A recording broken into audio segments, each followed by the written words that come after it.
And my initial thought is, yeah, you should always tip your budtender, even if it's a little bit. A little goes a long, long way. Now, talking to some people recently, I see other perspectives of why you wouldn't, It's a retail shop. The company should be paying for it. When you're at a restaurant sitting down, it's more of an experience. I get that. And I think there's tiers to it. So if you're somebody that goes to a dispensary, you know what you want, you know your pre-roll and you grab it and you're out the door. I personally, even if I was spending $10, would tip $1. That's how I roll. I always give that out. But again, that's because I come from this background. And I get these other perspectives. It seems like these days, anywhere you go, they're asking for an extra percentage and all this. And that's basically the most important thing I want to address with this video in terms of should you tip? If you're somebody watching this and typed it in, should you tip? The answer is probably yes, but you should definitely tip if you're taking extra time from the budtender, because you have to understand the shops that are doing it right give their budtenders like sales incentives. So they have to hit their quotas. So if you're a customer coming in and you're taking 10, 20, 30 minutes, I've seen people take up to an hour of a budtender's time and tip like shit. You have to understand that they're making hourly and commissions, and you just took any commission potential away from them. So if you're a consumer, you're a customer coming in and you're taking this much time, asking them about the different terpenes, the different flavors, going over to different products, please, please, please, please, please take care of your budtenders. Now, let me tell you what I do. I already told you a little bit. I always tip regardless. Part of that is just my background. Part of it's because I am also a sales rep, so I'm always trying to show love. And I think it's just deep rooted in me. I always tip at other places too, for the most part, when they ask for it. Jersey Mike's, Chipotle, all these places I throw down tips when you don't need to, because the bottom line is we all know at the end of the day, these people aren't making that good of money. And if you're making better money than them, and there's been so many times even recently where I'm fucking stretched on cash. Like, I should be keeping the money to myself, but I'm a believer in spreading it around. You throw it out, it comes back tenfold, or maybe it doesn't come back. I don't give it to get, but when you give, a lot of good things can come in your life too. And I know the best tippers that I had in my life who would come in, or my regulars, I never saw them as the best tippers. Like, they were the best tippers, but I saw them as like some of the best people too, because we'd get deep, we'd talk, we'd be real, and they would take care of me. And that's what I get too, is where the dispensary world is different to some people, but I want to sit here and tell you it's the same damn thing. All these budtenders are basically bartenders. You have so many titles over your head. You're not only selling a product or a psychologist, you got to be an expert in all this. And that's something else I want to touch on is budtenders got to be knowledgeable, man.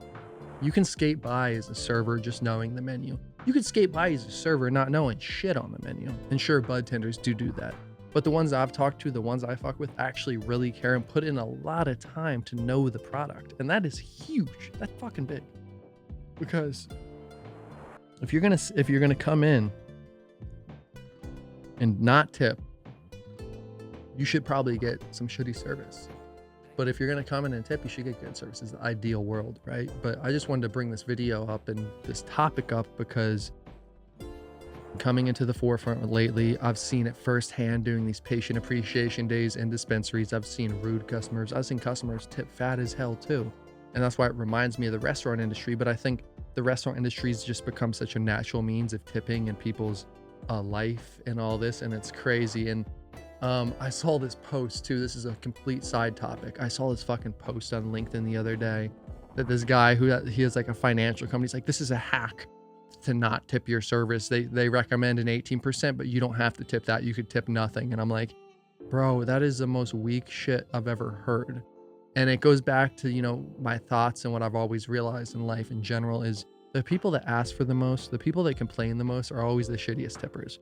It's the people that are chilling, having fun, laid back, enjoying their time that are always the best. So that's taught me a lot.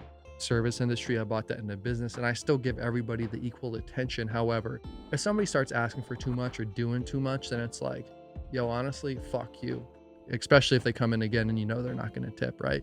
It's like, yo, I know you didn't tip me. You took 30 minutes of my time last time.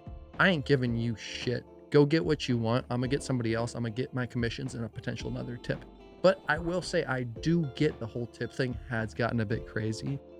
But in general, apart from the dispensaries. Like, I go into some places, I'm like, "Are you really asking for a tip right now?" There are some places where it just blows my mind because there was literally nothing done, so I get that, and I feel like some people have that same thought for the dispensaries, but I guess what I'm trying to push is they've had to do so much there's so much education that goes in it for a bud tender doing it right, so if somebody does it right to you, I hope you treat them right. I'm curious to hear what you guys think on this topic of should you tip your bud tender, and should you tip, like, in general? What's your thoughts on tipping in general, actually? That's super interesting to me because I'm a big tipper. I live by that. I lived my life off that for a while because Cali's different, but in Kansas City, I was making $2.13 an hour. So all my paychecks were literally $0. A lot of people don't know that. And that's why I want to make this video about bud tenders too, is because a lot of people don't know the back end. Like, yo, I work so hard for my money. Why would I give extra for somebody? It's like, because that's how they live. That's their job. And you don't do that. So don't come then. Order delivery. And you should still tip your delivery driver the same fucking amount.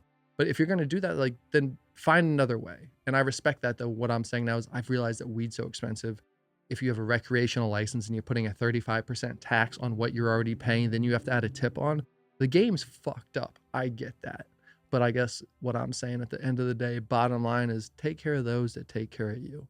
Treat others how you'd want to be treated. If you gave somebody good service that came in, you'd want to be treated well. And I know they would too. So I'm gonna leave it at that. I love you guys. Just wanted to spit my 2 cents on this topic of should you tip your bud tender, and I hope it finds you well. And I look forward to hearing what you have to say about it.